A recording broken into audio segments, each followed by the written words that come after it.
नमः सिद्धेभ्यः। ॐ नमः सिद्धेभ्यः।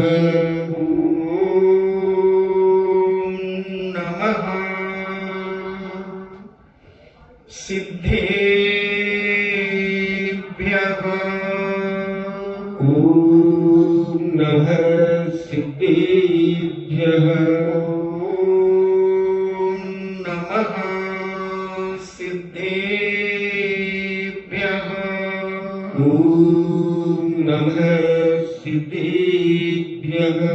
पंच परमेष्टि भगवान की जय।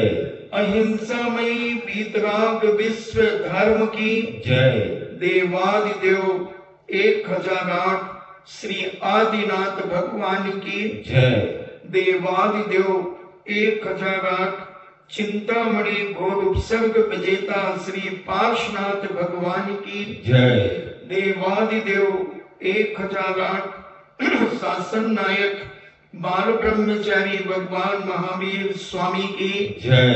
परम पूजनीय आचार्य श्रोमणि गुरुवर श्री कुंद कुंद महामुनिराज की जय। परम पूजनीय आचार्य श्रोमणि गुरुवर श्री विद्यासागर जी महामुनिराज की जय। परम पूजनीय निर्यापक श्रवण मुनि श्री सुधा सागर जी महाराज की जय। परम पूजनीय 3.9 करोड़ महामुनिराजों की जय। तपोदय अतिशय क्षेत्र की जय। परम पूज्य शिलक श्री गंभीर सागर जी महाराज की जय। चर्चा चल रही है आचार्य परमेष्टि के मूल गुणों की। अपन ने आचार्य परमेष्टि के 12 तपों को समझा और अंतरंग तक बहिरंग तपों को समझा। अब इसके बाद अपन चर्चा करते हैं आचार्य परमेष्टि के 10 धर्मों के। ध्यान के बारे में भी बड़ा विस्तार रूप से समझा। आर्त ध्यान, रौद्र ध्यान, धर्म ध्यान और शुक्र ध्यान। इसकी चर्चा को अपन ने बहुत अच्छे ढंग से समझा कि कौन से गुण स्थान में कौन सा ध्यान होता है। अगर कोई ऊपर के गुण स्थानों में आर्त ध्यान, रौद्र ध्यान करता है तो उसका गुण स्थान नीचे गिर जाता है, वह भेष रह जाता है, अंदर से उसके परिणाम इतने कलुषता से भर जाते हैं और उसका जैनाचार्य कहते हैं कि गुणस्थान खत्म हो जाता है। क्योंकि पहले गुणस्थान से लेकर 6ठे गुणस्थान तक आर्त ध्यान होते हैं, जिसमें निदान बंध को छोड़कर इष्ट वियोग, अनुसहयोग, पीड़ा चिंतन होता है। और 5वें गुणस्थान तक रौद्र ध्यान होता है, हिंसानंद, मशानंद, चौर्यानंद, परिग्रहानंद। अगर इसके अलावा कोई ऊपर के गुणस्थान वाला व्यक्ति, साधक, अगर वह आर्त ध्यान करता है तो उसका गुणस्थान नियम से गिरेगा, नियम से गिरेगा। और जब तक परिणामों में निर्मलता नहीं आएगी तब तक उसका गुणस्थान नीचे ही रहेगा। तो अपन ने फिर उसके बाद धर्म ध्यान को समझा। धर्म ध्यान 4थे गुणस्थान से लेकर 7वें गुणस्थान तक होता है।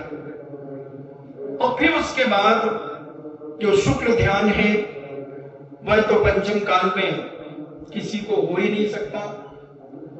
चतुर्थ काल की चर्चा है, उसको भी हमने 2-3 दिन में विस्तार से समझाया।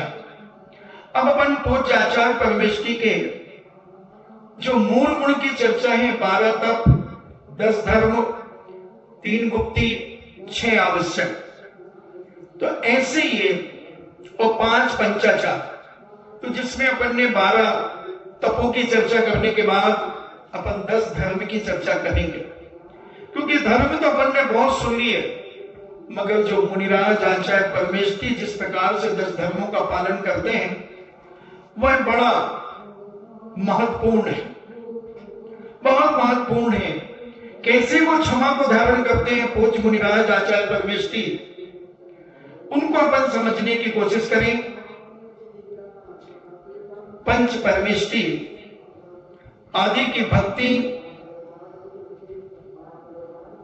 और इसमें उत्तम शब्द जरूर लगा होता है। 10 धर्म जो अपन कहते हैं, उत्तम, क्षमा, मार्दव, आर्जव, ये सब के साथ उत्तम शब्द, क्योंकि आदि दीपक है। 10 धर्मों में जो उमा स्वामी महाराज ने तत्वार्थ सूत्र का सूत्र लिखा, उत्तम, क्षमा, मार्दव, आर्जव, शौच, सत्य, संयम, तपस्त्याग, किंचन, ब्रह्मचर्याणि धर्मा। तो उन्होंने उत्तम शब्द सबके साथ जोड़ना है, तो ये आदि दीपक कहलाता है। अपन समझ लें, आदि दीपक, मध्य दीपक और अंत दीपक, ये क्या है? उदाहरण से समझें। अगर इस पंडाल को आदि यानी शुरू से यहां से मानते हैं या वहां से, आप पहले ये बताएं, यहां से शुरू मानते हैं या वहां से शुरू मानते पंडाल? यहां। तो हमने एक दीपक उधर शुरू में रख दिया तो इसका प्रकाश पूरे में जाएगा। बीच में अगर दीपक रख दिया तो ये मध्य दीपक हो गया, तो इसका प्रकाश दोनों तरफ जाएगा। और अगर वहां आखिरी में दीपक रख दिया तो इसका प्रकाश पूरे में जाएगा। उसी प्रकार जैसे उत्तम क्षमा,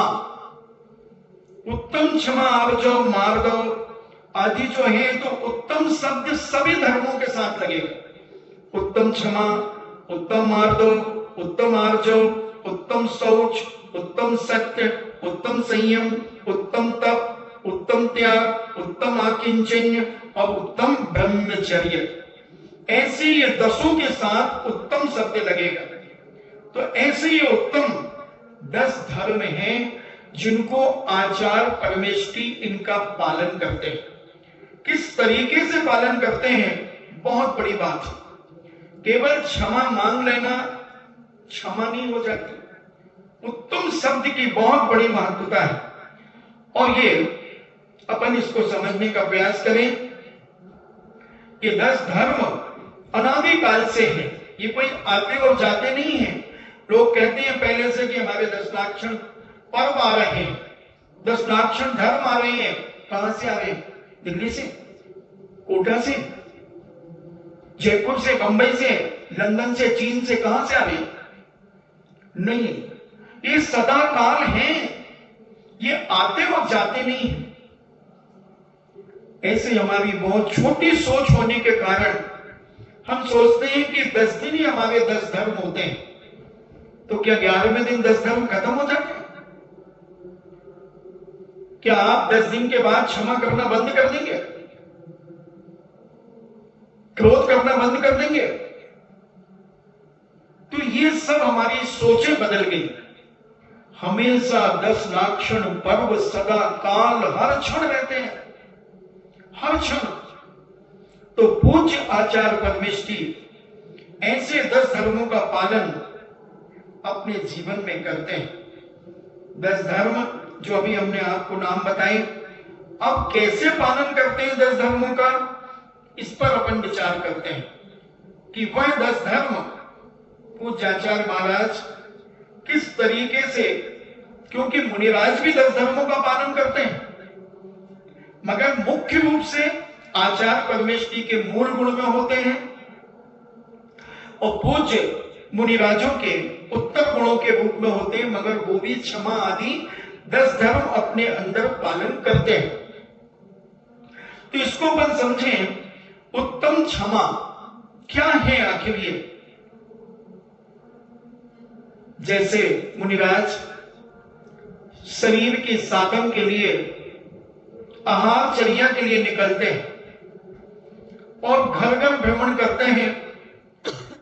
भ्रमण करते समय कोई दुष्ट जन मुनिराज के ऊपर आक्रोश, क्रोधित हो जाए, कोई उनका मजाक उड़ाने लगे, कोई उनकी अवज्ञा करने लगे, कोई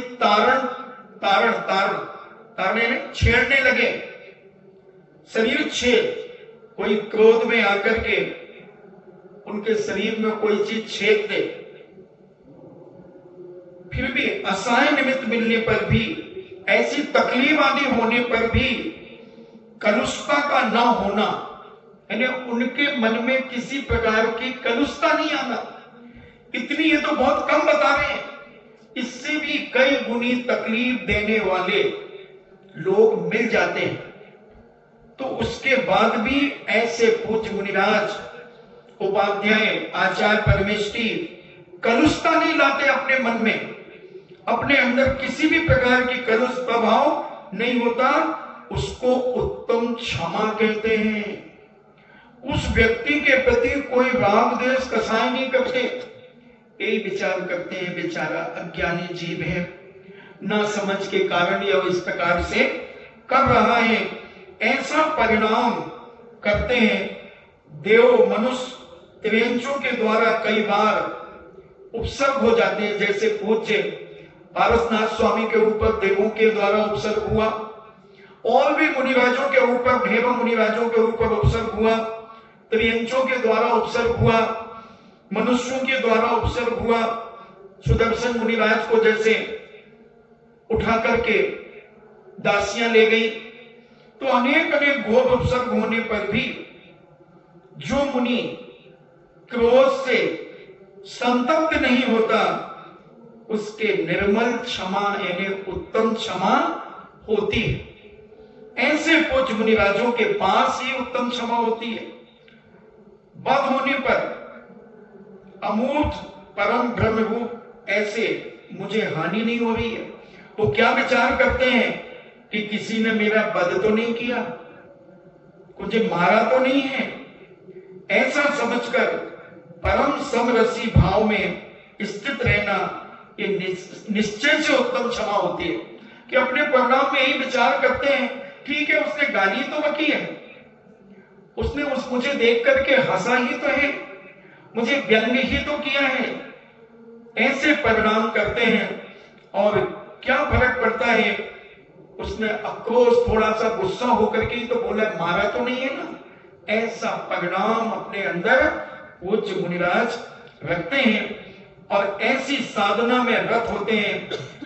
अज्ञानी जन के द्वारा शारीरिक बाधा, अपशब्दों का प्रयोग, हास्य एवं और भी अप्रिय कार्यों के किए जाने पर जो निर्मल विपुल ज्ञानधारी साधु का मन क्रोध आदि विकारों को प्राप्त नहीं होता।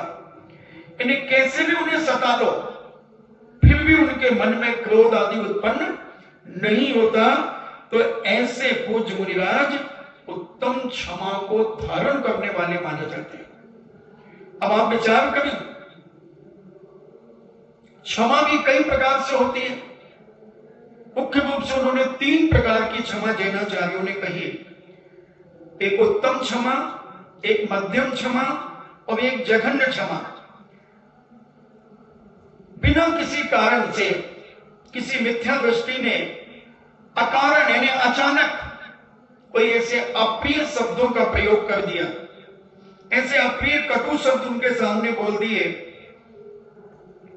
और मुनिराज अकारण से ही मुझे त्रास देने का जो उद्योग उसने किया वह मेरे पुण्य से दूर हो गया, ऐसा विचार करते हैं। जो जघन्य क्षमा है, बोलते कोई बात नहीं, इसने मुझे छेड़ा मगर मेरे पुण्य के प्रभाव से मुझे कोई फर्क नहीं पड़ा, इसे जघन्य क्षमा कहते हैं।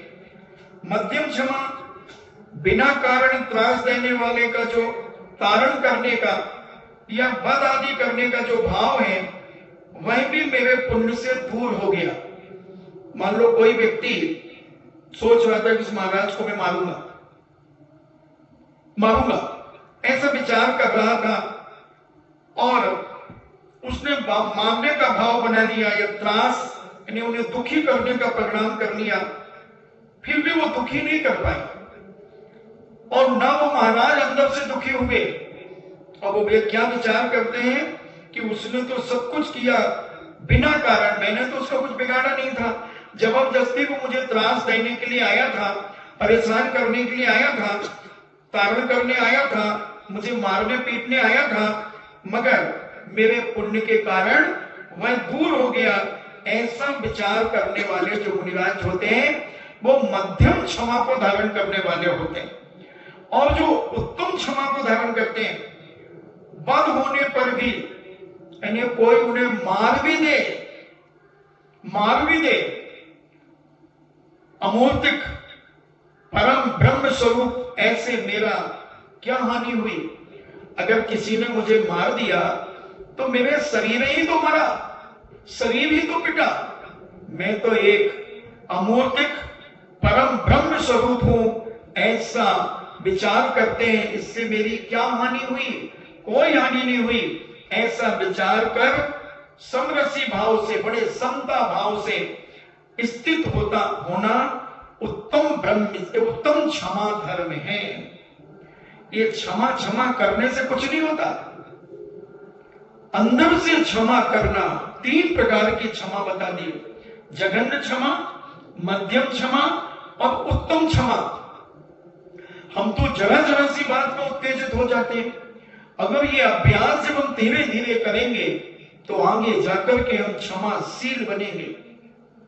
तो ऐसी क्षमा को धारण करने वाले मुनिराज की उत्तम क्षमा होती है। ऐसी क्षमा पूज्य मुनिराज अपने जीवन में क्षमा धर्म को पालते हैं। कौन से मुनिराज ऐसी क्षमा पालते? उत्तम क्षमा। मध्यम तो सभी पाल सकते हैं, मगर नहीं पालते वो बात उनकी गलती है। मध्यम जगन में कुछ भी नहीं है, मध्यम में कुछ भी नहीं है। बिना कारण, कोई कारण भी नहीं दिया मुनिराज ने, फिर भी अगर कोई अप्रिय बोलने वाला मिथ्या दृष्टि अकारण मुझे त्रास देता है, इन्हें परेशान करता है, तो वो मुनिराज विचार करते हैं कि चलो मेरे पुण्य से ये दूर हो गया। ये जघन्य क्षमा है। अगर इतनी भी क्षमा नहीं है तो बंधुओं, ये गुणस्थान में भी बाधा पहुंचा देगा, गुणस्थान में भी बाधा पहुंचा देगा। ऐसी मध्यम क्षमा भी है कि बिना कारण किसी को कोई सताए, किसी को मारे, ताड़न करे तो भी मारने का भाव करे और बच जाए मुनिराज, तो कहते कोई बात नहीं, मैं तो अपने पुण्य से बच गया। उसको दोष नहीं देते, वो सब अपने ऊपर लेते हैं। ये सम्यक दृष्टि साधक जो होते हैं वो अपने ऊपर ही लेते हैं, वो कभी किसी को दोष नहीं देते। और जो मिथ्या दृष्टि जीव हैं वो दूसरों को ही थोपते हैं, चाहे उनकी कितनी गलती हो, मगर वो दूसरों को ही लपेटेंगे। दूसरा भी सोचता है कोई बात नहीं, मेरे पुण्य से मेरे अभी असाता वेदनी कर्म का उदय चल रहा है और इसने इस प्रकार से मुझे कहा, कोई बात नहीं, भगवान इसका भला करे। ये सम्यक दृष्टि सोचेगा ग्रस्त। और मिथ्या दृष्टि उसको मारने के लिए उत्तेजित हो जाएगा, उसको जलील करने के लिए, उसे नीचा दिखाने के लिए पूरी ताकत लगा देगा। तो ऐसे 3 प्रकार की क्षमा हमारे आचार्यों ने उत्तम मध्यम जघन्य तरीके से 3 प्रकार की क्षमा बताई है। अब मुनिराज और क्या करते हैं? किन मुनिराज के पास ये ऐसी उत्तम क्षमा होती है, जो विशेष क्षमा कही, जो मुनि आसी विसृद्धि, दृष्टि विसृद्धि आदि अनेक विधियों के कारण इतनी समर्थ है कि अगर एक तिरछी दृष्टि कर दे तो सामने वाला भस्म हो जाए, ऐसी ताकत रखते हैं। मगर ये सब कुछ होने पर, समर्थवान होने पर भी केवल कर्मों को नाश करने के लिए दुष्टों के द्वारा किए गए प्राणों का नाश करने वाले घोर उपसर्गों को भी वह सहन करते हैं। उन महात्माओं ने धर्म रत्न की खानी उत्तम क्षमा धर्म प्राप्त किया है कि शक्ति होकर के भी जो क्षमा करता है वही क्षमावान माना जाता है। और हम 13 हड्डी 14 बोल तो है नरकंकाल, और हम किसी बलशाली से कहे जा मैंने तुझे क्षमा किया, मैंने उसे माफ कर दिया। अरे बेटा, वो फूंक देगा तो तू बह जाएगा, उड़ जाएगा, और लघु शंका कर देगा तो बह जाएगा। और तू हेकड़ी कितनी दिखा रहा है कि मैंने तुझे क्षमा कर दिया। एक बार बहुत बड़ा पहलवान किंग कांग दारा सिंह का हो समझो, व्यायाम कर रहे थे वो अपनी छत के ऊपर, और उनकी दंड जैसे अपन कहते हैं डिप्स तुम्हारी अंग्रेजी की भाषा में, तो वो ईंट के ऊपर डिप्स लगा रहे थे और उनकी डिप्स की ईंट स्लिप हो गई, ऊपर से नीचे गिरी और नीचे से एक पहलवान और निकल रहा था। वो अपने मोहल्ले का पहलवान था और King Kong Dara Singh world champion थे। तो वो ऊपर देखकर बोले किसकी मौत आई है रे? एकदम क्रोधित हो गया, किसकी मौत आई है? किसी ईंट से इसका सिर फोड़ दूंगा, इसकी इतनी औकात? देखता नहीं मैं यहां से निकल रहा हूं।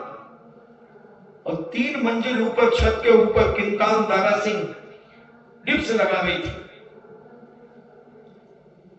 और जैसे ही ऊपर गया और किंग कांग दारा सिंह को देखा, अरे उस्ताद साहब आपकी ईंट नीचे गिर गई थी, मैं आपको देने आया हूं ईंट। तो क्या उसने ये क्षमा कर दिया किंग कांग दारा सिंह को? फुटबॉल बना देता किंग कांग दारा सिंह उसे। तो ऐसी ये क्षमा नहीं, क्षमा तो वो है कि सामर्थ्यवान होने के बाद भी क्षमा करना, वही क्षमा मानी जाती है। त्यागी वृत्ति का उत्तेजित होना ही हानिकारक है। तो ऐसी क्षमा पूज्य मुनिराज करते हैं कि इतनी सामर्थ्यवान आसी विष विष को, आसी यानी जैसे सांप के दांत में विष होता है, ऐसा विष उनके पास है, ऐसी रिद्धि विष रिद्धि उनके पास है। दृष्टि विष, अगर आंख उठा करके देख लें तो भस्म हो जाए, उनकी आंख में विष है। अनेक प्रकार की रिद्धियों की सामर्थ्य होने के बावजूद फिर भी सबको क्षमा कर देना, सबको माफ कर देना, ऐसे मुनिराज उत्तम क्षमा को धारण करने वाले होते हैं। ऐसे मुनिराज अपने कर्मों का नाश करने के लिए दुष्टों के द्वारा सताए जाने पर, परेशान करने पर, उसके बाद भी घोर घोर उपसर्ग होने पर, जैसे अपने पारसनाथ स्वामी को कमठ ने 7 दिन तक अनेक अनेक उपसर्ग किए और पूज्य मुनिराज के पास 63 रिद्धियां प्राप्त थी। 63 रिद्धियां थी, अगर एक रिद्धि का प्रयोग कर लेते, किलित कर देते वहीं पर, तो छटपटा जाता मछली जैसे कमठ, वह कमठ का जीव। मगर क्षमा, क्षमा बड़न को चाहिए, छोटों को उत्पात, का कछु हरि को गयो भगु मारी जो लात। हमेशा बड़े क्षमा करते हैं और बड़े ही क्रोधित हो जाए तो काय के बड़े, तो दही बड़े हो गए। और दही बड़ा भी ऐसे नहीं बनता, बहुत मेहनत से दही बड़ा बनता है, बहुत मेहनत लगती है दही बड़ा बनाने से। जो बनाते उनसे पूछ लो, वो खुद ही कहता है दही बड़ा पहले था मैं मर्द, मर्द से नार कहाया, कब गंगा स्नान सब जटा सिराया। उड़द की दाल पहले पुल्लिंग होती है, उड़द, फिर उसके 2 टुकड़े होते हैं तो दाल हो गई, स्त्रीलिंग हो गया। फिर उसको पानी में फुलाया तो वो काला छिलका निकला, कर गंगा स्नान, तो वो सारे जगह साफ किए गए। बहुत लंबी कविताएं किसी ने बनाई है, बहुत पुराने किसी विद्वान ने, वो मुझे आती नहीं मगर 2-4 ही लाइन आती हैं। और फिर उसको खलबट्टे में पीसना आदि, फिर उबलते तेल में डालना, और फिर उसमें कैसे कैसे पूरा उस कवि ने वर्णन किया, तब बड़े बनते हैं। हम तो 2 दिन में ही बड़े बन जाते हैं, 2 दिन में बड़े बन जाते हैं। और जब देखो तो हम कितनी उत्तेजना से भरे होते हैं अपने जीवन। बंधुओं, ये क्षमा धर्म, इसलिए तुम कहते हो हमारे 10 लाख पर्व आ रहे हैं। कहां से आ रहे हैं? सिंगोली से? कहां से आ रहे हैं? नहीं, मारे तो महाराज जी वो भैंस रोड से आएंगे। अच्छा, भैंस रोड में रखे तुम्हारे धर्म, 10 धर्म तुम्हारे भैंस रोड में रखे। ओहो, क्या क्या हम सोचते हैं। इसलिए मैं कहता हूं धर्म कभी आते नहीं, धर्म सदाकाल रहते हैं 10 लाख क्षण। ये हमारा सोच ऐसा गंदा बन गया है, तो हम सोचते 10 दिन ही हमें क्षमा करना है और 11वें दिन तो WWF करना है। नहीं, ये ऐसा धर्म नहीं है। ये हमेशा हमेशा हर क्षण सम्यक दृष्टि जो होगा वो अपने क्षमा धर्म को संभाल करके रखेगा। 3 क्वालिटी बता दी उन्होंने, जघन्य, मध्यम और उत्कृष्ट। और वह किंकाम दारा सिंह ने उसे क्षमा कर दिया और नीचे आकर के लोगों ने पूछा, क्या भाई उस्ताद क्या बात है? अरे बोले मैंने माफ कर दिया यार, उसको क्षमा कर दिया। किसको? किंकाम दारा सिंह। आपने देखा होगा आपके नगर में कभी हाथी आते हैं ना, तो बहुत सारे कुत्ते इकट्ठे हो जाते हैं और ऐसे मरियल 13 अंडी 14 वर्ष कुत्ते बिल्कुल जिनमें जान नहीं है, इतने चिल्लाएंगे, इतने भौंकेंगे और हाथी चलता चला जाता है और 10-20 कुत्ते भी इकट्ठे हो जाते हैं कई बार। और जब हाथी चलता जाता है, जब ये थक जाते हैं तो फिर एक जगह खड़े होकर के कुत्ते करते हैं। वो क्या कहना चाह रहे, देखा मैंने भगा दिया ना हाथी को। अरे बेवकूफ, एक पूंछ घुमाएगा ना हाथी तो सब वहीं के वहीं चित्त हो जाओगे। तो बलशाली व्यक्ति हमेशा छोटों को माफ करता है, छोटे माफ नहीं करते, मगर हेकड़ी दिखाते हैं, क्रोध दिखाते हैं। अब देखना वो बिल्कुल ऐसे मरियल से इतने से पिल्ले और भौंकते कितने, उसको चौकीदार साहब को मालूम होगा। कई हम मरियल ऐसे छोटे, अब इतने उचकते हैं, वो कोई दूसरा कुत्ता आ जाए तो बिल्कुल, और जैसे ही वो दौड़ता है तो वे भगते हैं धुम दबाते हैं। तो ऐसे कुछ क्रोधी होते हैं, क्रोध करते हैं, मगर उनके जीवन का वो विनाश है। ऐसा क्रोध किस काम का कि जो स्वयं का जीवन खत्म करते। क्रोध उत्पन्न होने के साक्षात बाहरी कारण मिलने पर भी जो थोड़ा भी क्रोध नहीं करते उनको उत्तम क्षमा धर्म होता है। हर व्यक्ति के पास नहीं होता उत्तम क्षमा धर्म। और कैसे क्षमा को धारण करें? कई लोग पूछते महाराज जी क्रोध आता है तो क्या करें? तो क्षमा के गुण एवं क्रोध के दोषों पर विचार करना चाहिए कि क्रोध करने से कितनी हानियां हैं हमारे जीवन में और क्षमा के गुण धारण करने से कितने फायदे हैं। ऐसा विचार अपने जीवन में सदा करता रहता है एक क्षमा को पालन करने वाला, जिसको चिंता होती कि मेरा क्षमा धर्म न चला जाए, तो वो क्षमा के गुणों को हमेशा याद रखता हुआ अपने जीवन में और क्रोध के जो दोष हैं उनके ऊपर विचार करता है। ऐसा उत्तम क्षमा धारण करने वाला करता है। अथवा वह पर के द्वारा गाली आदि क्रोध निमित्त का अपनी आत्मा पर भाव अभाव का चिंतन करता है।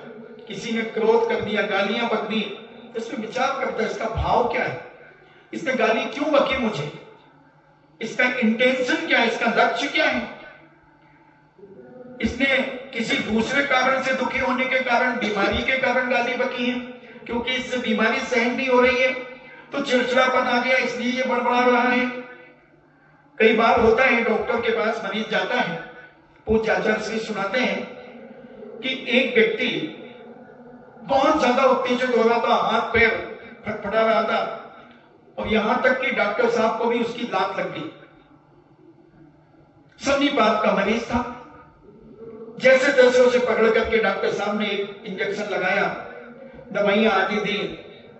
जब घंटे 2 घंटे में ठीक हुआ तो डॉक्टर साहब से कहता, डॉक्टर साहब मुझे क्षमा कर दो, मैंने आपको लात मारी, ऐसा सब लोग कह रहे हैं। तो डॉक्टर साहब कहते हैं, बेटा चिंता मत कर, तुमने लात नहीं मारी मुझे, जिसने लात मारी ना मैंने उसको इतनी लंबी सुई लगा दी, अब चिंता मत करो वो कभी लात ही नहीं उठाएगा।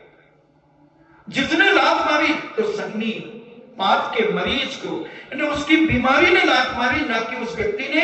तो उसका इंटेंशन समझो, सामने वाला क्यों बड़बड़ा रहा है, घर में लगा ले, सामने वाला घर में उत्तेजित क्यों हो रहा है, उसके भाव को समझो। अगर अपने आप को क्षमा से युक्त रखना है तुम्हें, तो उसके इंटेंशन को समझो कि वो बाजार से आया है, दुकान से आया है, फैक्ट्री से आया है, स्टॉक से आया है, और तुमने दुनिया की बातें करना शुरू कर दी। उनके लेबरों के बीच में रहा है, लेबरों से बहस हो सकती है, कई बार परेशानी हो जाती है, और तुमने अपनी धन्ना सेठी दिखा दी घर में बैठ करके। तुम तो अगर एसी कूलर में बैठ करके मस्तियां कर रहे हो, और वो बेचारे वहां बड़ी बड़ी शिलाओं के बीच में टपरिया बना करके बैठे हैं, एक साफा बांध करके, तौलिया बांध करके। तो तुमने उसके भाव नहीं समझे और तुमने अपनी उत्तेजना के कारण क्रोध कर लिया। तो ये क्रोध हमारे जीवन में बहुत हानिकारक हो जाता है। तो हमें उसके भाव समझना, उसके भाव का चिंतन करना चाहिए कि अगला आदमी उत्तेजित क्यों हो रहा है, ये दोष मुझ में विद्यमान है, यह मिथ्या कहा कहता है, ये दोष है, ये मिथ्या है, मगर फिर भी मैं इसके ऊपर उत्तेजित हो रहा हूं। ऐसा विचार कर गाली देने वाले को क्षमा कर देना चाहिए। यदि ये दोष अपने में नहीं है तो वह दोष मुझ में नहीं है, अज्ञान के कारण यह बेचारा मेरे लिए ऐसा कर रहा है। अगर मैं कहूं ये चोर इधर आओ, अब जो चोर होगा उसको बुरा लगेगा कि तुम सबको बुरा लगेगा, बताओ? तो ऐसा किसी ने मान लो किसी को कुछ बुरा कहा, वो व्यक्ति वैसा नहीं था, तो वो सोचता है ये अज्ञानी मिथ्या दृष्टि ने मुझे कहा, मैं तो ऐसा हूं ही नहीं। और जब मैं ऐसा हूं नहीं तो मैं बुरा क्यों मानूं, मैं क्रोधित क्यों हूं? ऐसा विवेक सम्यक दृष्टि की आत्मा में होता है, और सम्यक दृष्टि इन सारी चीजों से बचाता हुआ अपने आप को, अपने धर्म की सुरक्षा करता है। ये अज्ञान के कारण बेचारा ऐसा कहता फिरता है। इस प्रकार का अभाव का चिंतन अपने जीवन में वह साधक और सम्यक दृष्टि, जीवात्मा, अनुभूति, मुनिराज, एलक, छुल्लक आदि का जो सम्यक दृष्टि है, वो इस प्रकार का चिंतन अपने जीवन में करते चले जाते हैं और बड़ी बड़ी परेशानियों को चुटकी में उड़ाते हुए अपनी साधना में आगे बढ़ते चले जाते हैं। और जो छोटी छोटी बात में उत्तेजित होता है, छोटी छोटी बात में उत्तेजित हो जाता है, उसके परिणामों से तीव्र कर्म का बंद होता चला जाता है। कोई गाली दे रहा है तो इस पर मुनिराज विचार कर लेते हैं। गाली देने वाले बाल इन्हें छोटा, इसका स्वभाव का चिंतन करते हैं कि इसका स्वभाव क्या है। जैसे कोई बालक परोक्ष में गाली देता है, कटु वचन कहता है, बालक पर क्षमा ही करना चाहिए। मूर्खों का यही स्वभाव होता है। भाग्यवश यह मुझे पीठ पीछे तो गाली नहीं देता, ये तो सामने ही दे रहा है। सामने नहीं, मूर्ख तो सामने गाली देते हैं, अतः लाभ ही है, क्योंकि इसने तो मुझे गाली दी, मारे ही नहीं है।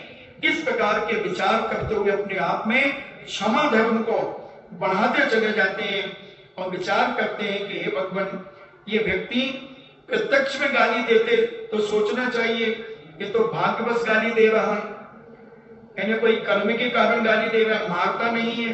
अथवा गाली देना बालक का काम है, ज्ञानियों का स्वभाव होता है, मेरा तो इसमें लाभ ही है, ऐसा मानना चाहिए कि मूर्ख तो मारते भी है, ये तो मूर्ख नहीं है, ये तो केवल गाली दे रहा है।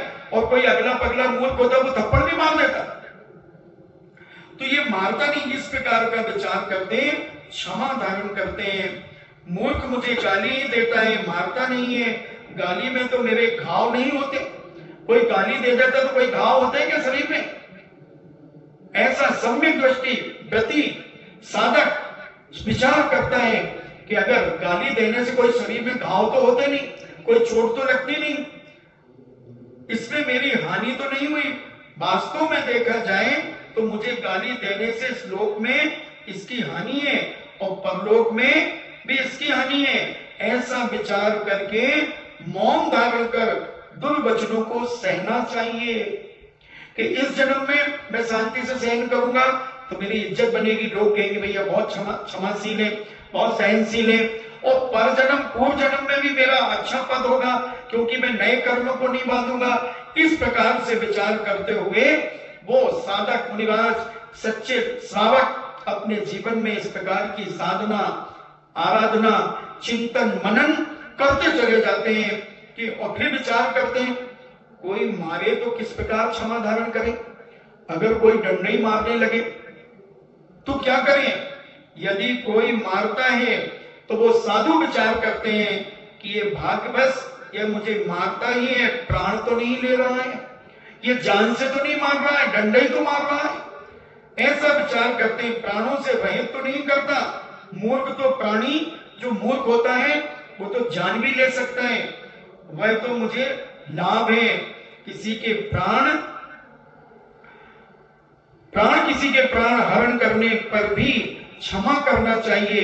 सोचना चाहिए कि भाग्यवश यानी मेरे कर्म के उदय से ये मुझको मार रहा है, मैंने इसे मारा होगा, इसलिए मुझे इसे मार रहा, मैंने पूर्व जन्म में से कभी सताया होगा, मारा होगा, इसलिए ये मुझे मार रहा है। मेरे धर्म को नष्ट तो नहीं कर रहा, देखना मुझे मार रहा है मगर मेरे धर्म को तो नष्ट नहीं कर रहा है, धर्म तो नहीं छीन रहा है। इस प्रकार बाल स्वभाव का चिंतन करके क्षमा धर्म को पुष्ट करना चाहिए। ऐसे क्षमा धर्म को पुष्ट करते हुए हमारे पूज्य मुनिराज जो सम्यक दृष्टि होते हैं और ऐसी साधना में रत होते हैं, वो इस प्रकार का विचार करते हैं कि ये शरीर ही तो मारेगा, शरीर ही तो नष्ट करेगा, मेरे अंतरात्मा का धर्म ये तो नष्ट नहीं करेगा। ऐसा सोचना चाहिए कि यह मेरा ही अपराध है, जो मैंने पूर्व से महान दुष्कर्म किए थे, उनके फलस्वरूप मुझे ये गाली दुर्वचन आदि सहने पड़ रहे हैं, सुनने पड़ रहे हैं। ये गाली देने वाला तो इसमें निमित्त मात्र है, ये तो मात्र बोल रहा है, बाकी तो मेरा ही सब कुछ है। इसमें मूल कारण तो मेरा ही पूर्वार्जित कर्म ही है। ऐसा विचार करके सहन करना चाहिए और ताड़ना करे कोई तो सोचना चाहिए यह मेरे प्राणों का हरण नहीं करता, यह लाभ है, मेरी हानि नहीं है, इससे मेरे पाप नष्ट होते हैं और असाता कर्म की निर्जना होती है। यह मेरे पापों का ही हरण करता है, पुण्य का नहीं। अतः मेरी हानि नहीं है तो लाभ ही लाभ है। मैंने पूर्व भाव में इसको मारा होगा, इसलिए यह मुझे मारता है। इत्यादि चिंतन करते हुए क्षमा धर्म को मजबूत करते हैं अपने जीवन में और अपने उस क्षमा के माध्यम से बहुत साथी पुण्य कमाया जाता है। इसलिए बंधुओं, आप छोटी छोटी बातों में क्रोध करने लगते हैं, उत्तेजित हो जाते हैं, तो अपने आप पर यही विचार करना चाहिए कि इसने हमारी पुरानी धरोहर वापस की है।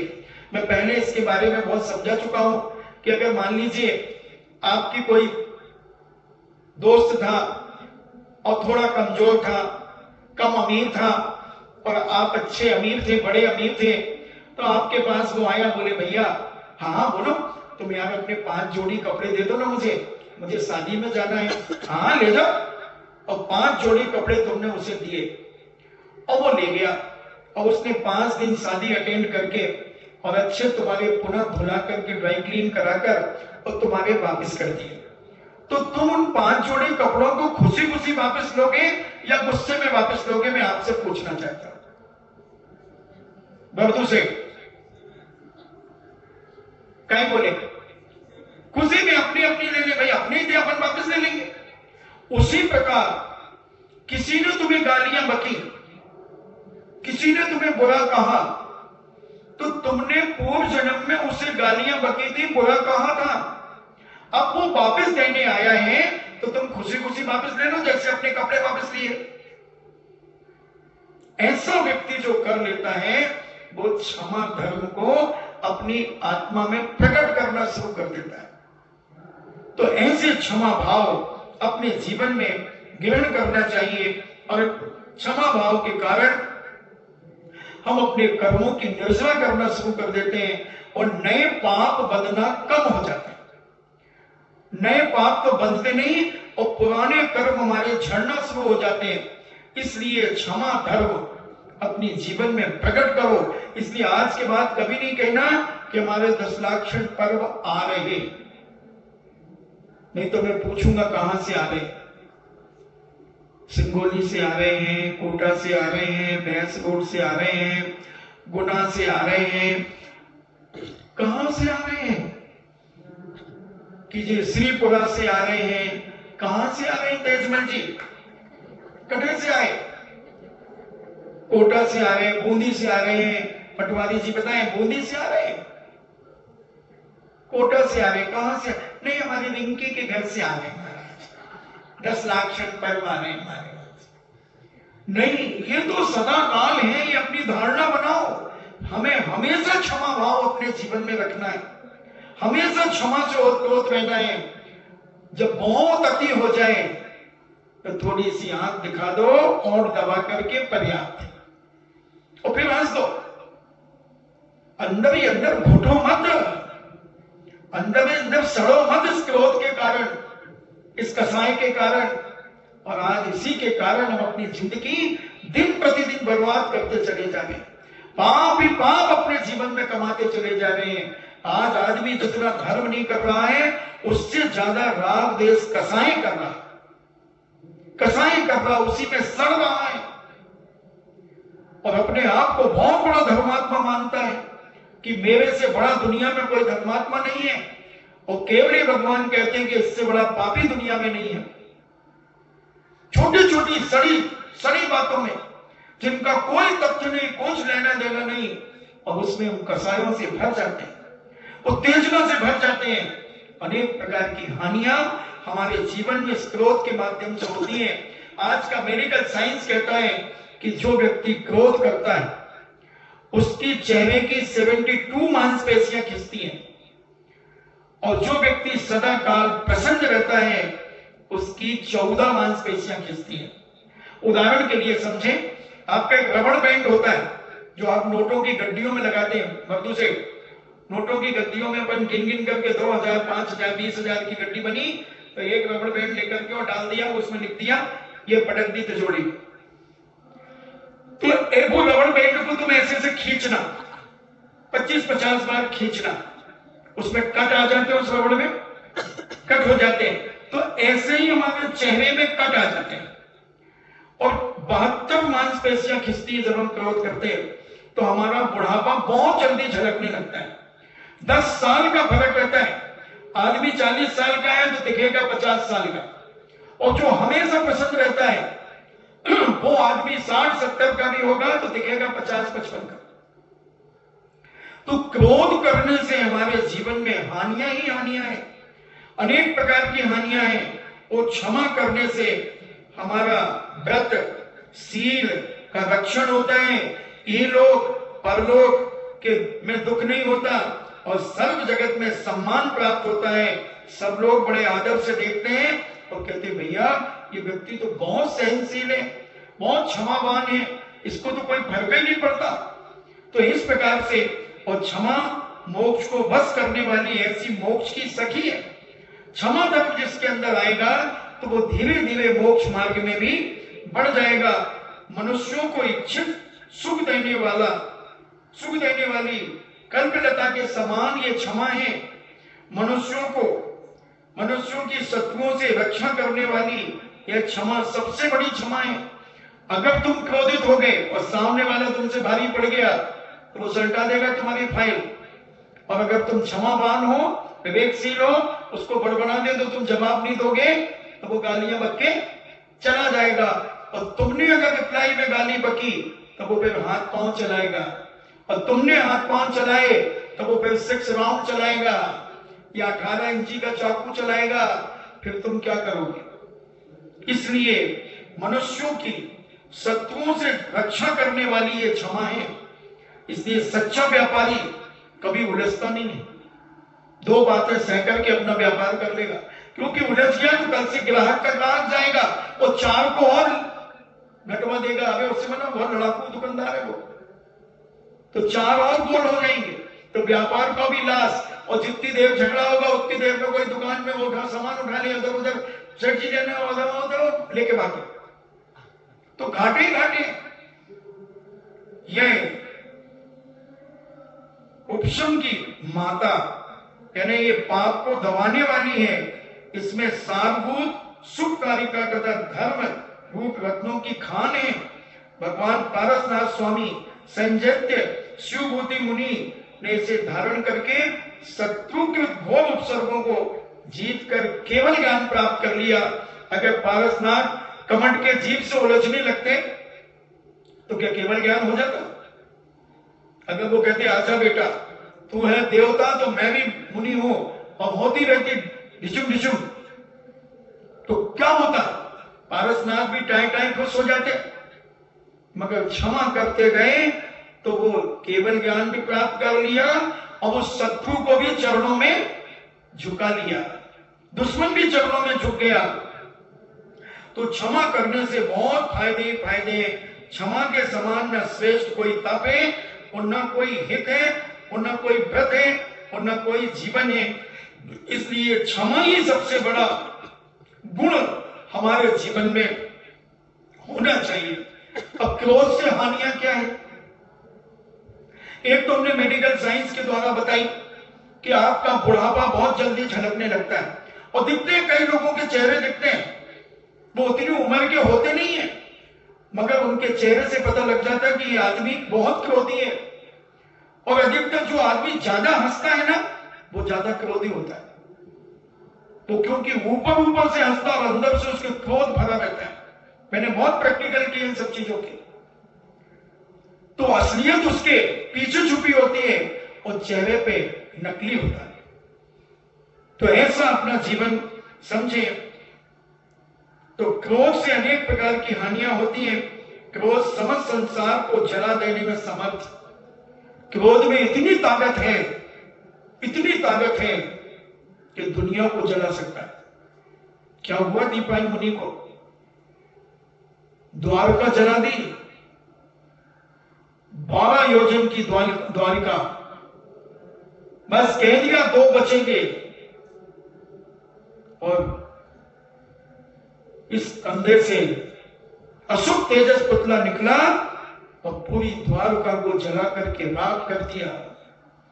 बंधु, ये क्रोध में बहुत बड़ी सामर्थ होती है। अग्नि में जरा सी चिंगारी, आज देखो क्या वो कौन सा एरिया, ऑस्ट्रेलिया, वो जंगलों में आग लग गई थी।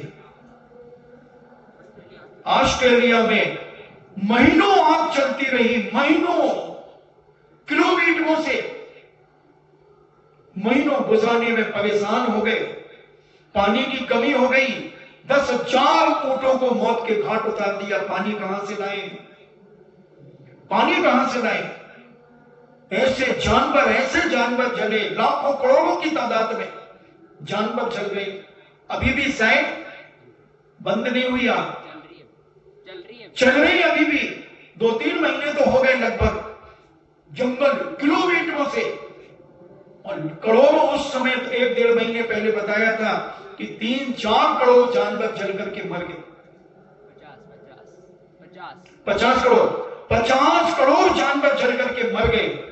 ऐसी आग अभी भी लगी है। जानवर मर रहे हैं, तड़प रहे हैं, आदमी मर रहे हैं। तो ये आग इतनी खतरनाक है। तो दीपायन ने अपनी आग का प्रैक्टिकल किया, जो तेजस समुद्घात के द्वारा पूरी द्वारका को जला करके राख कर दिया। स्त्री पुत्र आदि से रहित नारद जी, जो बाल ब्रह्मचारी माने जाते हैं, और जब वो क्रोधित हो गए तो उन्होंने क्या क्या नहीं किया। अपन सबको हरिवंश पुराण पढ़ा होगा आपने। तो क्या नहीं किया उन्होंने? जिनकी कोई संतान नहीं, स्त्री नहीं, पुरुष नहीं, उससे भी रहित होने के बाद अनेक प्राणी क्रोध के कारण पापोर्जन करके अंत में रौद्र ध्यान में मर करके नरक पहुंच जाते हैं। जिस मुनि के शरीर में क्रोधाग्नि जल जाती है, उसके सम्यक दर्शन आदि समस्त रत्न अवश्य ही जल करके भस्म हो जाते हैं। यह क्रोध रूपी अग्नि प्रथम शरीर को, उसके बाद में प्राणी को, उसके बाद में धर्म आदि गुणों को भी नष्ट कर देती है। अतः परलोक में नरक आदि की पर्यायों में अधोगति में भेज देता है। क्रोध के समान कोई शत्रु नहीं है दुनिया में, क्योंकि यह क्रोध इस लोक में भी और समस्त अनर्थों को करने वाला अशुभ एवं पापोत्पादक है और परलोक में 7वें नरक तक में पहुंचा सकता है। ये क्रोध धर्म, अर्थ, काम और मोक्ष पुरुषार्थ का नाश करता है। क्षमा धर्म के प्रतिपक्षी क्रोध के बीच दोष है। इन सारे दोषों को अपने आप से बचाएं और उन्नत गुणों के समूह रूप शाखाओं, पत्तों एवं पुष्पों से परिपूर्ण होता हुआ भी मुनि धर्म रूपी पवित्र वृक्ष बिना फल दिए तीव्र क्रोध रूपी दावाग्नि से क्षण भर में नाश को प्राप्त हो जाता है। मुनि क्यों ना बन जाए, और अगर उसने क्रोध को शांत नहीं किया तो उसका मुनि पद भी दुर्गति का कारण बन जाता है। दीपायन मुनि के बारे में आता है, दो उदाहरण मिलते हैं कि एक तो क्रोध के कारण जो तेजस समुद्रघात किया और उससे पूरी द्वारका चलाई, और दूसरा एक आचार्यों की मान्यता कि पहले यहां से मरण करके अग्नि कुमार देव बने और वहां से आकर के फिर द्वारका को जला दिया। कितना पाप, द्वारका में कितने लोग रहते होंगे, विचार करो।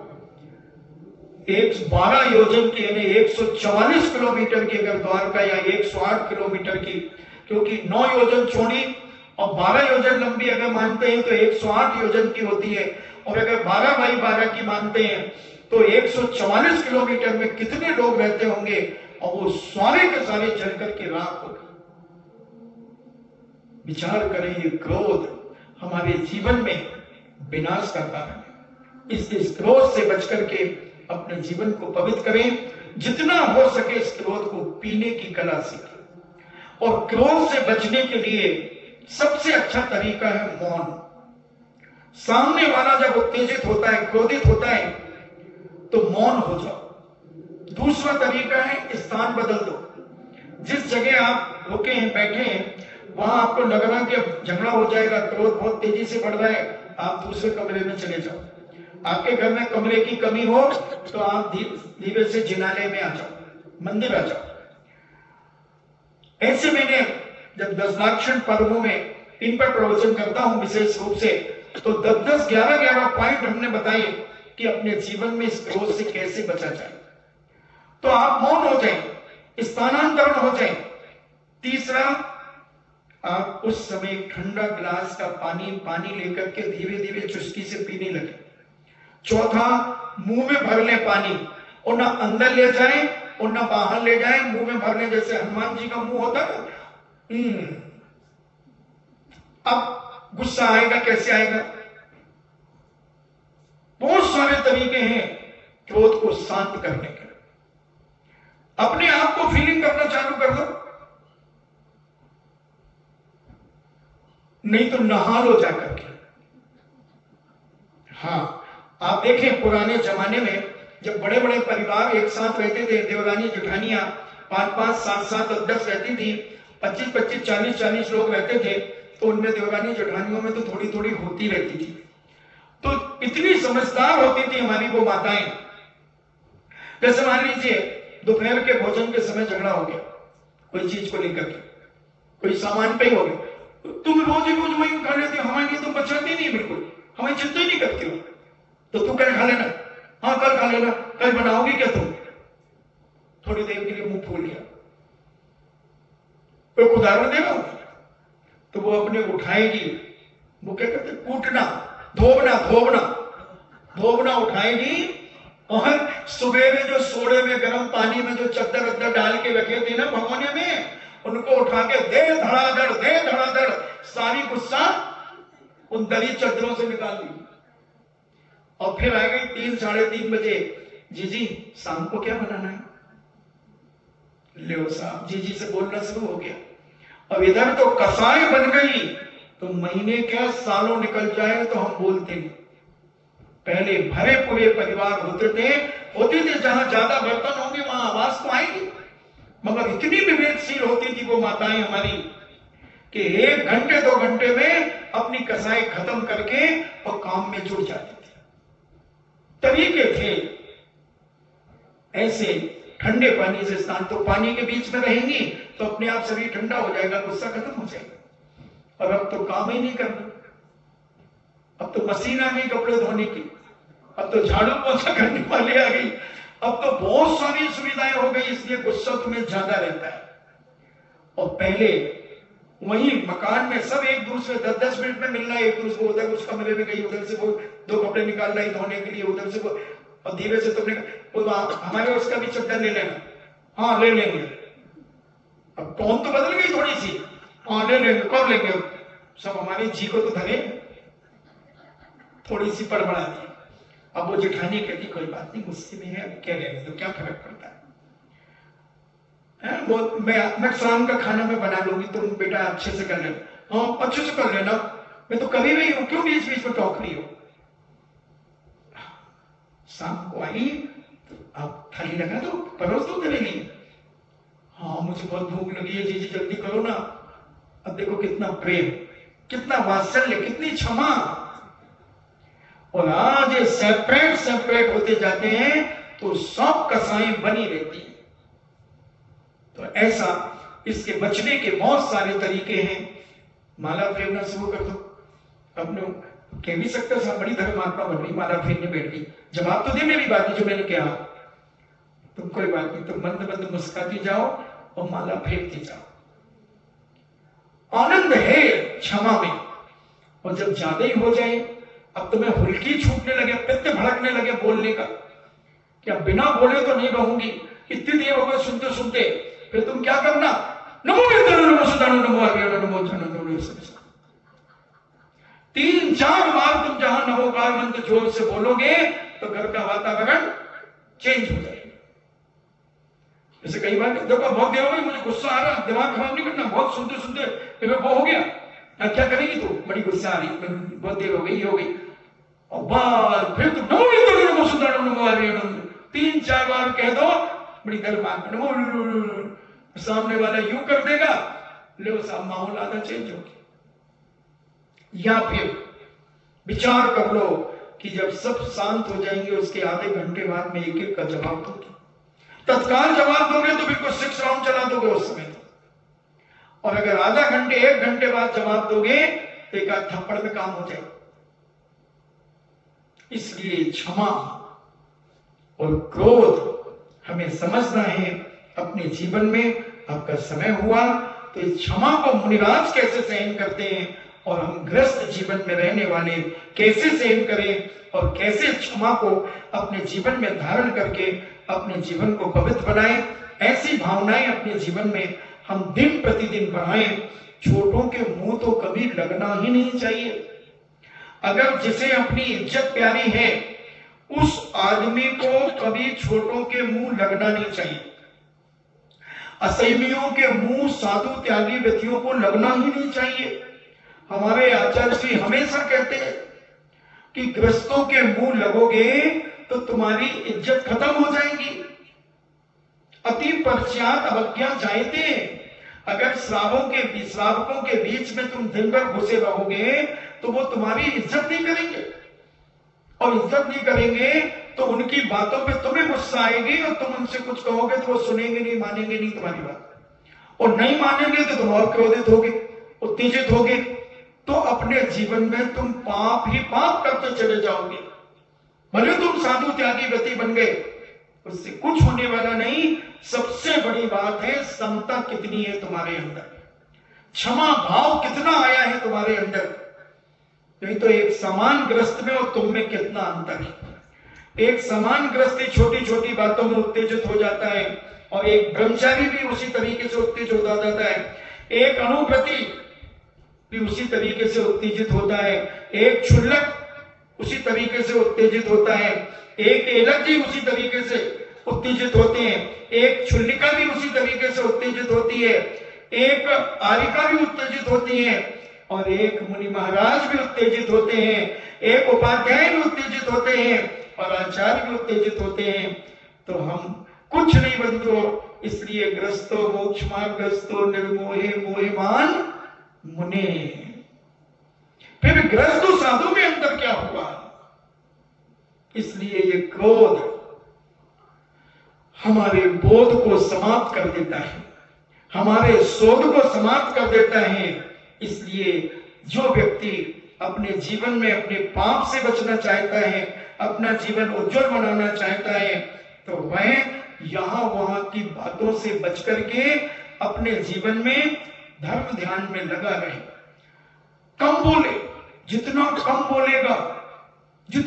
बोलेगा उतनी उसकी इज्जत रहेगी। जितना श्रावकों से दूर रहेगा त्यागी व्यक्ति, उतनी उसकी इज्जत बनेगी। और दिन भर उन्हीं में घुसा रहेगा तो उसकी तो बेइज्जती होना है, हो ही जाती है। उसकी वैल्यू, उसकी इज्जत, उसका यश कम होता चला जाता है। क्योंकि हम अपने कर्तव्यों से निष्ठ न होकर उनसे भ्रष्ट हो जाते हैं। इसलिए हर व्यक्ति के अपने अपने कर्तव्य होते हैं। उन कर्तव्यों को हम अपने जीवन में उतारें और प्रति क्षण निरीक्षण करें कि मुझ में कौन सी कमी आ गई है, किन कारणों के कारण मेरा अपमान हो रहा है। और जैसे हमने एक बार कहा था ना, जब कोई पार्टी चुनाव में हार जाती है तो उनकी मीटिंग होती है कि अपने हारने के कारण क्या है, किन कारणों से अपनी सत्ता चली गई।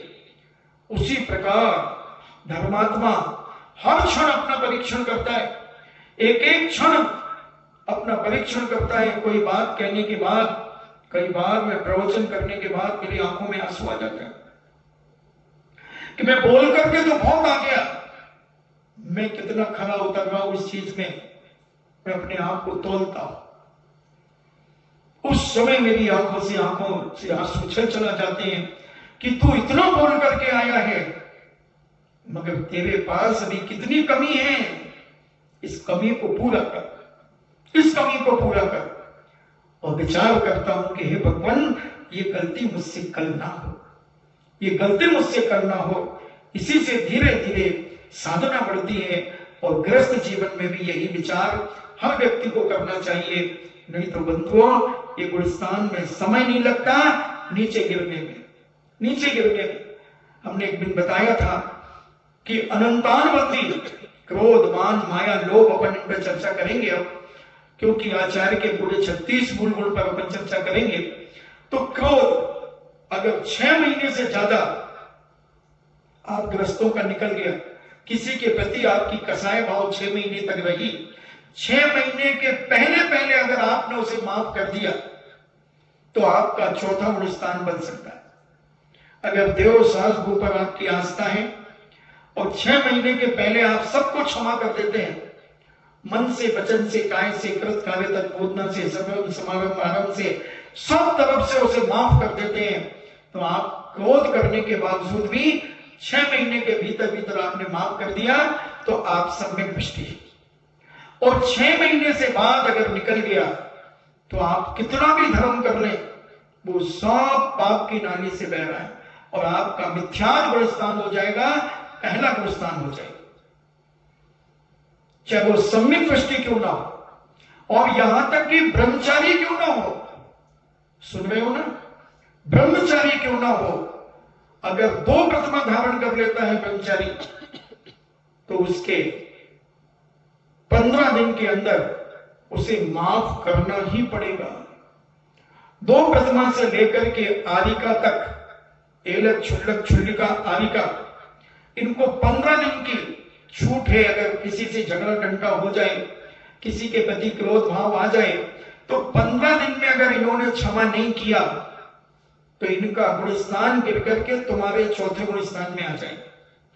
और 6 महीने अगर पार हो गए तो क्षुल्लक जी बने रहे, वो पहले गुणस्थान में आ गए, बने रहे, ऊपर से लंगोट दुपट्टा पहने, पीछे कमंडल ले ले, मगर किसी के प्रति अगर कसाय भाव है और 6 महीने पार कर गए तो क्षुल्लक जी खत्म, फिर खुल्लक हो गए, खुल्लक खत्म हो गए। और तुम्हें 6 महीने और 6 महीने तुम्हारे पार हुए तो तुम खत्म श्रावक बने से। और मुनि महाराज अगर 48 मिनट के अंदर उन्होंने साफ नहीं किया, अपने अंदर को नहीं किया और कसाय बनी रही, क्रोध बना रहा, तो मुनि महाराज लुढ़क करके 5वें गुणस्थान में आ जाएंगे। और अगर 15 दिन भी चलती रही कोई कसाय तो क्षुल्लक जी से भी नीचे आ जाएंगे, तुम्हारे ग्रस्तों की दशा में आ जाएंगे। और अगर 6 महीने पार कर गए तो एक सामान्य अन्य समाज के व्यक्ति के समान हो जाएंगे। ये जैन दर्शन है, ये दूध का दूध और पानी का पानी करता है बंधुओं। ये जब बड़े बड़े साधुओं को नहीं छोड़ा तो तुम और हम किस खेत की मूली हैं, अपन तो बहुत बहुत मामूली, बहुत बहुत मामूली। अभी अपन ने आज क्रोध की चर्चा की, कल मान की चर्चा करेंगे, मार्दव धर्म की चर्चा करेंगे, अपन समझे, अपने अंदर को परीक्षण करो सोने के पहले कि हे भगवान, मुझ में कितना क्रोध है, मेरी किस किस से बुराई है, मैं किस किस से नहीं बोलना चाहता हूं। हाँ, एक और समझ ले, अगर तुम बोलना चाहते हो, सामने वाला अगर नहीं बोलता है तो फिर वो पापी है। तुम शुद्ध हो चुके, तुम उसे एक बार क्षमा कर दो, तुम उसे माफ कर दो, अपने अंदर से उससे क्षमा याचना कर दो और जय जिनेन्द्र कर दो। अगर वो जय जिनेन्द्र नहीं करता है तो वो कसाई है, वो क्रोधी है, उसकी अनंतानुबंदी कसाई चल रही है। और तुम्हें अपने आप को संभालना है, सुधारना है, तो तुम, अगर वो तुम्हें नहीं मिल रहा हो तो भगवान के पास जाकर एक श्रीफल चढ़ाओ। भगवान, मेरी फला फला व्यक्ति से दुश्मनी थी, कसाई थी, क्रोध था, वो मुझसे नहीं बोलता था तो मैं भी नहीं बोलता था, मगर मैंने प्रवचन सुनकर के अपने आप का शुद्धिकरण करना चाहता हूं और मैं उन्हें क्षमा करना चाहता हूं, बिल्कुल मन वचन काय से क्षमा करना चाहता हूं। हे भगवान, वो भी उपस्थित नहीं है, मैं भी आपके चरणों में श्रीफल चढ़ाकर सारे जितने लोग मेरे दुश्मन हैं उन सबको मैं क्षमा करता हूं और वो मुझे क्षमा करें। और जिन जिन के नंबर मेरे पास हैं उनको मैं फोन लगाकर क्षमा चाहती हूं। हो सके तो ढोक कह दो, तुमसे छोटा भी हो तो भी ढोक कह दो, ढोक कह दो, ढोक, जय जिनेन्द्र। वो जवाब दे तो ठीक, और नहीं दे तो फिर जय जिनेन्द्र करके अपना मोबाइल बंद कर दो। रोज सुबह एक बार जय जिनेन्द्र कर लो। अगर उसके अंदर धर्म के प्रति आस्था विश्वास होगा, आज नहीं, कल नहीं, परसों नहीं, 15 दिन में वो जवाब देना शुरू कर देगा। और नहीं, क्यों करते हो मुझे बार बार फोन, मुझे बोलना नहीं चाहती तुमसे, तुम ऐसा हो सकता है, हो सकता है, फिर भी डरना मत, तुम अपना कर्तव्य का पालन करना, फिर तुम फोन लगाना, जय जिनेन्द्र, ठीक हो। अरे मैंने मना किया ना यार, तुम अपने फोन मत लगाए करो। हाँ, कोई बात नहीं, मेरे ही तो दोस्त हो, मेरे तो परिवार के हो, मेरे तो अपने हो। हाँ, ज्यादा मीठी मीठी बात मत करा करो, मुझे पसंद नहीं है सब। हाँ, कोई बात नहीं, जय जिनेन्द्र। तुम अपना कर्तव्य करो और जब देख लो कि इसके अंदर से कहीं निर्मलता नहीं आ रही है, फिर उसके प्रति मार्गदर्शित हो जाओ। अपना कर्तव्य पहले निभाओ, तुम अपने अंदर से उसे क्षमा करो, तब वो क्षमा है। क्षमा मांगना कितना सरल है, क्षमा मांगना तो एक भिखारी जैसे है। उत्तम क्षमा, उत्तम क्षमा, उत्तम क्षमा, किससे, किससे, जिससे दुश्मनी है उसके तरफ हाथ जोड़े तुमने, उसके तरफ तो मैंने मुंह नहीं फेरा, मैं तो उधर बैठा था, उत्तम क्षमा, उत्तम क्षमा, उत्तम क्षमा भैया, उत्तम क्षमा, सब क्षमा करना भैया, क्षमा वाणी, क्षमा वाणी। तो ये पाखंड कर दिया। जिससे कसाई चल रही है उससे जाके चरण छू करके कहो उत्तम क्षमा। अजमेर में 20 साल से भाई बहन में कसाई चल रही थी। रक्षाबंधन की शाम को मेरा प्रवचन हुआ और भाई बहन उस प्रवचन में बैठे थे। खूब जम के प्रवचन हुआ, 1.25 घंटे प्रवचन हुआ। मैंने कहा अगर कोई धर्मात्मा और सम्यक दृष्टि जीव हो तो जिसकी भी कसाई चल रही हो अपने परिवार में, रिश्तेदार में, अड़ोस पड़ोस में, वो घर बाद में जाएगा, पहले उससे क्षमा याचना करेगा। 2 जीने थे सोनी नसिया से, एक जीने से पुरुष उतरते थे, एक जीने से महिलाएं, और वो दोनों मेन गेट से निकलते समय उसी समय बहन और भाई सामने टकराए। बहन ने पल्ले में से साड़ी फाड़ी और भाई के हाथ में वो कपड़ा बांध दिया। भाई ने पैर छू लिए, बस हो गई रक्षाबंधन की क्षमा। 20 साल से लोगों ने सुबह आके बताया, बोले महाराज जी गजब हो गया। मैंने क्या? बोले 20 साल से भाई बहनों में बोलचाल नहीं था, शादीशुदा थे, और आपका प्रवचन सुन के मंदिर के अंदर ही क्षमा याचना हो गई। मैंने कहा प्रवचन सार्थक हो गया। ऐसे सूरत में भी कई घटनाएं घटी, कई जगह घटती हैं। बंधुओं, क्षमा ही धर्म है, बाकी तो सब दिखावा है। कितनी क्षमा तुम्हारे अंदर है, कितने समता परिणाम तुम्हारे अंदर हैं सामने वाले के प्रति। जो तुम्हारा हित करता है उसके प्रति तो तुम बहुत क्षमावान रहते हो। जो तुम्हारा दुश्मन हो, तुम्हारी बुराइयां कर रहा हो और उसके प्रति भी तुम क्षमा भाव रखो, उसको भी क्षमा करते जाओ, वो है क्षमा, वो है क्षमा। तुम्हारी बुराइयां करे वो, फिर भी तुम उसके बारे में बुरा मत सोचो। महाराज जी तो कोई बात, थोड़ा सा आ जाए तो आ जाए, निकाल दो, एक बार आता है तो उसको कह करके निकाल दो, फिर कहो भगवान देखो कैसा पापी, ये तो कर्म की नजर हो रही है। कम से कम अभी जो इतना सुनाया मैंने कि साधु कैसे सोचते हैं, सच्चे मुनिराज ऐसे अपन भी सोचने का अभ्यास करें। इन्हीं मंगल भावना के साथ जिनवाणी स्तुति। वीर हिमाचल तैनिक सी गुरु गौतम के मुख कुंड डरी है,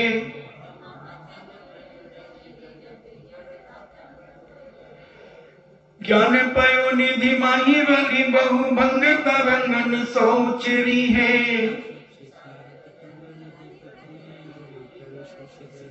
या जग मंदिर में अनिवार्य अज्ञान अंधेर छयो अति भारी, तो किसे भांति पदारथ पाति कहाँ नहीं ते रहे थे अभिचारी, जिनवाणी के ज्ञान से सूझे लोकालो, सोबाणी मस्तक धरो सदा देत हूँ धो, ए जिनवाणी भारती तोर जपो दिन रैन, जो तेरो शरणावे सो पावे सुख चैन, देव भजो अरिहंत को गुरु सेवा निर्ग्रंथ, दया धर्म पालो सदा यही मोक्ष का पंथ, नवार नमोगा।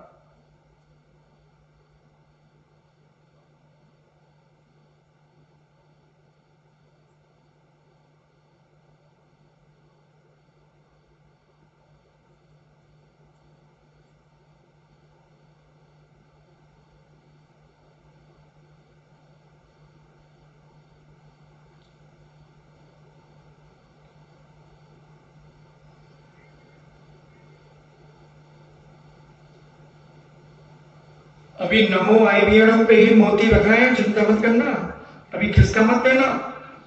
हाँ, अभी नमो अनंताणम, नमो शुद्धाणम और नमो आईवीएम पे तो ये सारे एक एक गुण का चिंतन करना। जब माला फेरो एक एक धर्म का, एक एक तप का, और ऐसा चिंतन करो, फिर देखो माला इन्हीं मंगल भावना के साथ परम पूजनी द्वादशांग जिनवाणी माता की सुत देवता, सुत देवता, सुत देवता, जैनम जेतु शासनम, जैनम जेतु शासनम, जैनम जेतु शासनम।